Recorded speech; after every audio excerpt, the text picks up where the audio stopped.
and we can move on to our last news topic for today. But it's certainly not the least, because it's probably the most currently active news segment, and that is the current following for Necronomidol's US tour.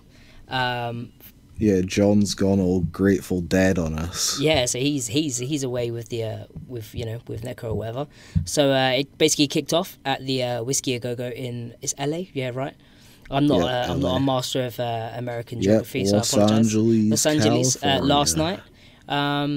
Yeah, I see a lot of people on social media originally kind of like, what time did we get there? When do we start queuing up? And everyone was like, whoa, chotomate, bro. Like, choto a minute. It's not a Baby Metal concert. Like, don't expect to be like lining up down the street. Like, if there's more than 50 people, then it was a very good turnout. And by the pictures of what I see, it looked like there was over 50 people, definitely. Yeah, so it looked like there was easily 60, 70 people there. So that was pretty good. For a foreign, like, a show, man, that's a pretty good turnout. Like, considering I've been told that like LA gets hundreds of Japanese groups coming through every month, 70 people is a pretty decent turnout. Yeah, considering they're so spoiled for choice. Also, the fact that sometimes you can go to hometown shows and you might only get 30 or 40, and you can't even guarantee they're all there for that group in the first place. Some of them could be around for the opening groups, like, as I've experienced. If anyone's listening to this that went to the show, or if there's anyone listening to this that kind of looked at it and thought, "Oh, that crowd's not very, it's not very well turned out." Like the 3 shows I went to in Japan that they were on, there was maybe like 30 or 40 people there to see Necro. So this is what real idol and like real indie, chica, whatever you want to call it. This is what it's like in these streets, guys. It's not like hundreds of people all the time. Don't take the numbers that you see getting posted by Baby Metal and Bish and those other sorts of groups. Don't take those as like numbers that happen a lot, because it's not like. I'll also throw this out there in Japan, especially. Well, this is wrestling more than anything. They jack the attendance up. Oh yeah. So, but I'm not saying it happens like all the time in Idol, but it is known to happen. Or just rent out a place that says it's a couple of thousand, put a couple tables in the right place, actually only have a 1,500 attendance, but then say this it's is getting way too out. Specific now. Yeah, but it happens. But anyway, yeah. So it looks like apparently there was a few small issues at the beginning with some mics, some sound didn't come on and that sort of stuff, and it looked like Ricky was kind of like sound checking beforehand. So I'm not quite sure whether or not they managed to get there in time to originally sound check. From what I heard is that like their merch line was going crazy. So they and I think they were meeting people before the show because they weren't going to have time after, because they had the VIP. Yeah. So it was probably just a case of they just didn't have time to sound check before the show.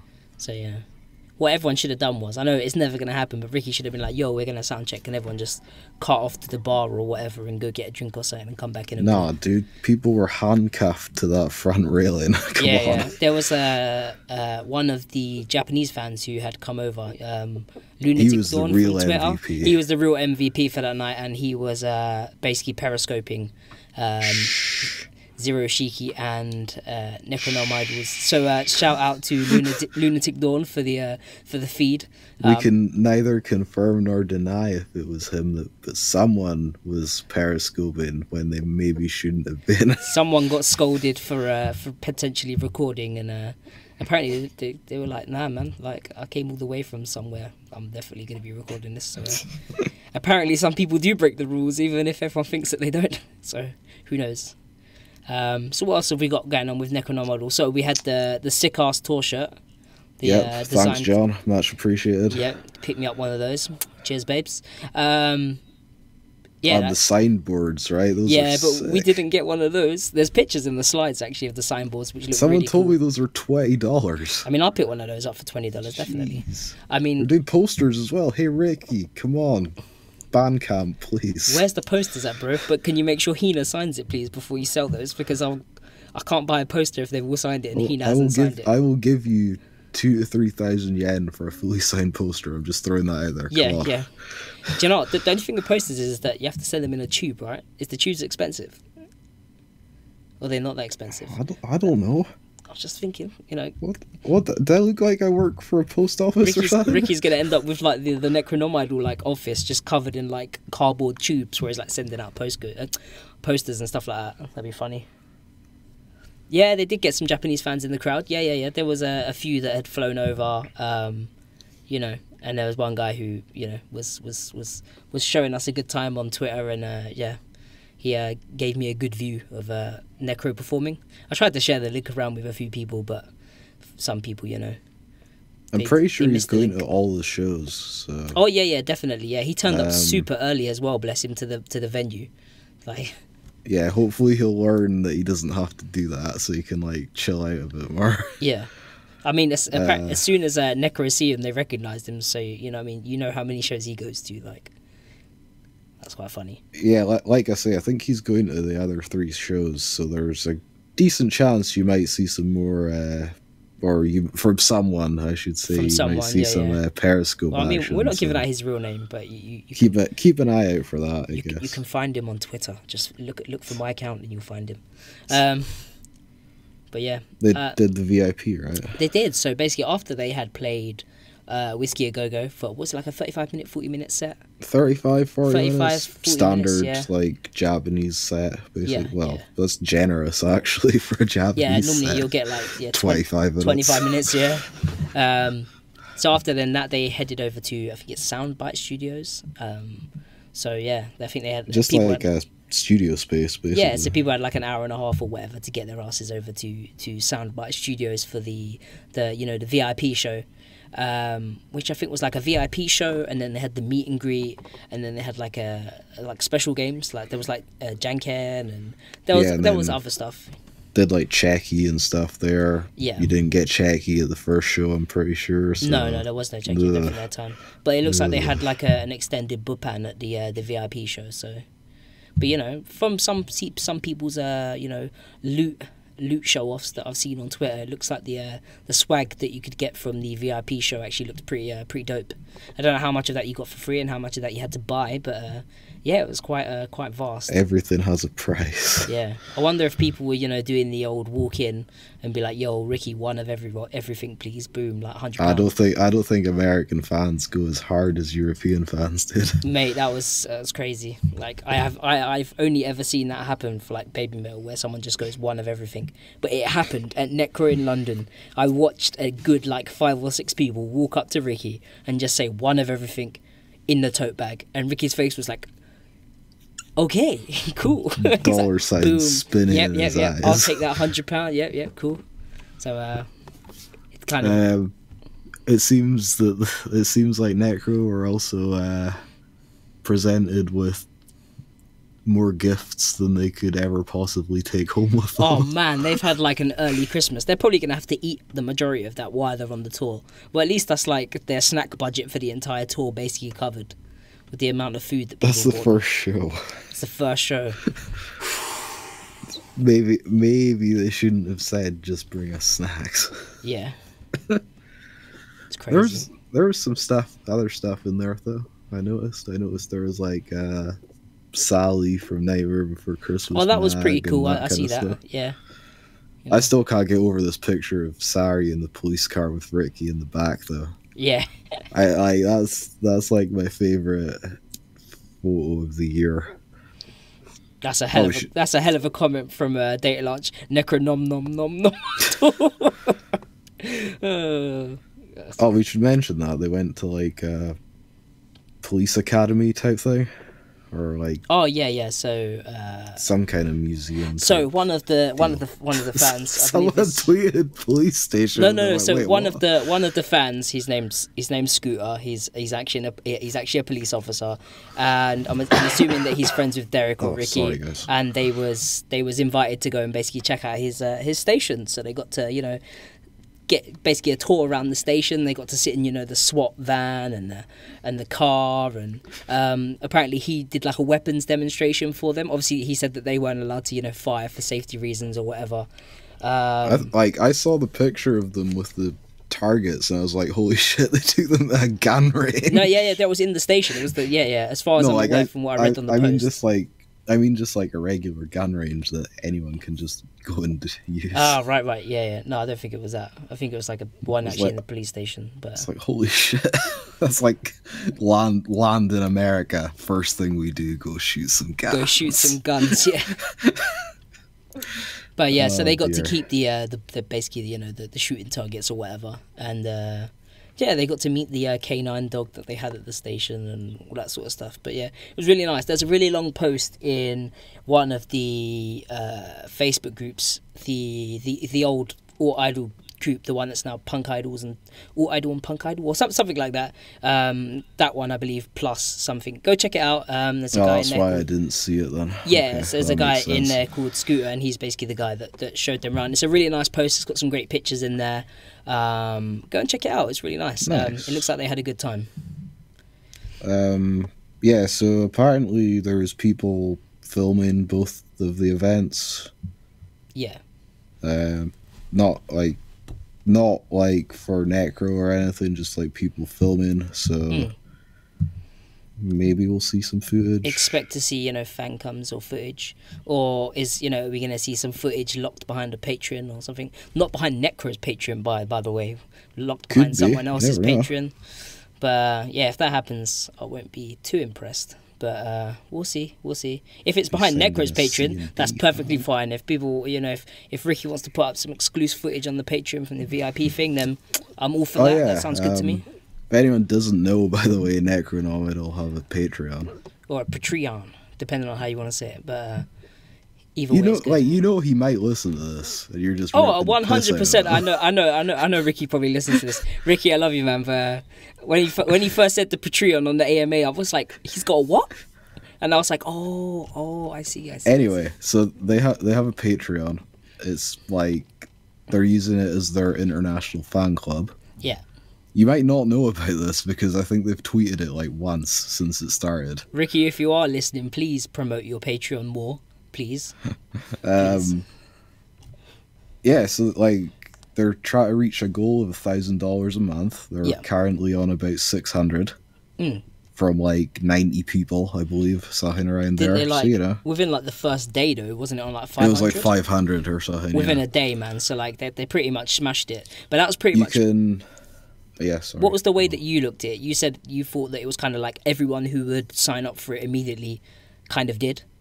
Yeah, basically. Yeah, so that kind of, they got 500 like bow, like straight away, like that's everyone. The thing is, the people that signed up for it right away are probably going to stick around as well.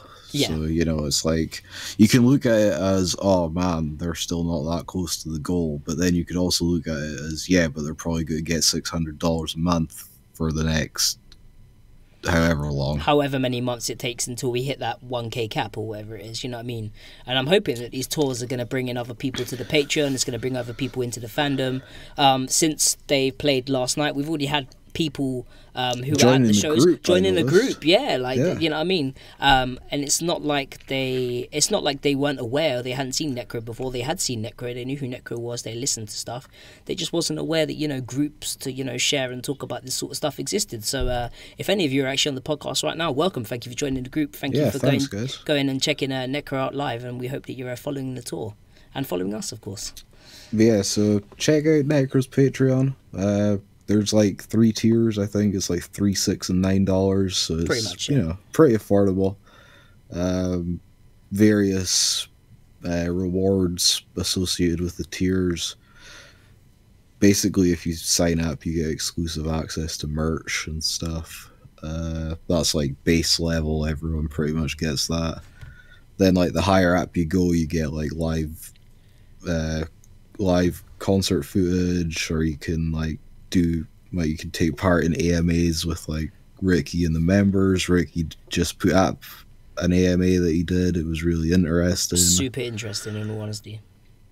Like, he answered questions way more in depth than I think he even needed to for people to be satisfied. I mean, that AMA was what, like 30, 40 minutes? 40 minutes, probably. About 40 minutes. 35 minutes. Yeah. So and people he answered every question, basically. So, they're definitely trying to give you good value for your pledge. And he gives you a serious insight into what Necro are about, how they came about, you know, what influences they have. Like, he's super informative, and he's really nice about, you know, getting you in on what the group's about. Like, he wants you engaged, if you know what I mean. I mean, like, I'll be honest, it has been a little bit slow the past, like, few weeks, but as someone in chat pointed out, they were very busy preparing for this US tour, so... Yeah. Well, you know what I mean, they were a little bit late on sending the stuff out on the Bandcamp. Perfectly understandable. They were doing dates in Japan, preparing for a US tour, recording a new single, getting the stuff from the Bandcamp sent out, and recording stuff for the Patreon. They probably got slammed on the Bandcamp as well. And so, like, they brought out the photo book at the same time as well. I don't know. I'm assuming everyone that ordered the photo book got this email, but if you didn't, it's delayed. Unless it's not obvious, the photo book's delayed until they come back from America. So apparently it wasn't quite ready before they left. They didn't want to just like rush it out and it be not to their standards. So once they come back from America, that'll all be taken care of. I'd imagine you'll probably get your books sometime in the new year. So. I mean, as for Polios's question about is it a relief or an annoyance that he can speak mainly English for yesterday in the next few days, I mean, like he answered in his AMA, I don't think he minds. Yeah, he doesn't mind either. Like he said, he always said that if he could, you know, learn or get better at a language, that all he really wants to do is improve his Japanese, because he still doesn't feel like his Japanese is good enough. And that's someone who's already out there, living there, making it happen. Yeah, making it happen, and he still doesn't feel that his Japanese is that good. So, like, also, did we say thank you to Derek? Yeah, I don't think we have. Should. I don't feel. Thanks, Derek, for actually making this happen. Yeah, because obviously a lot of people talk a lot of shit, and like they're like, oh, I wish I could do this. I wish I could do that.